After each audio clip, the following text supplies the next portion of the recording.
A nós, por exemplo, chamámonos moitísimo a atención que o goberno, e así o manifestamos no seu momento, non? Que o goberno decida investir 140.000 euros en instalar 21 ventiladores nun pabellón que está pechado, que non temos garantía de ningún tipo de que eso vai a ser a solución para abrir ese pabellón, e, sin embargo, pois teñamos aquí unhas instalacións como as desta piscina que sí teñen demanda, que sí os veciños as necesitan e sí as usan, pero deixan de facelo pois porque hai gotellas no interior, porque as máquinas do ximnasio están estropeadas ou porque mesmo as duchas estuveron sin funcionar durante semanas pois porque non había agua quente, non? Tamén lle piden unha maior planificación e difusión das actividades deportivas que se ofertan nela. Non queremos só que o goberno faga un mantemento desas instalacións, senón que tamén planifique e organice o que se vai facer con elas para que no concello teñamos unha adecuada oferta de deporte e de cousas que facer no eido deportivo.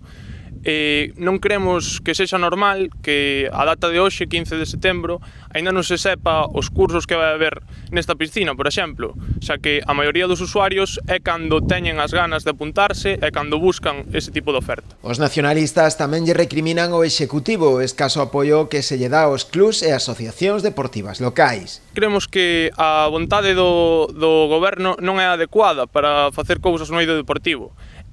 Non prestan apoio suficiente, adecuado, aos nosos clubes, ás nosas organizacións ou asociacións deportivas. Deixan todo nas mans das persoas que forman as súas directivas á hora de organizar eventos, campeonatos, de facer esa oferta pública ou deportiva que buscamos.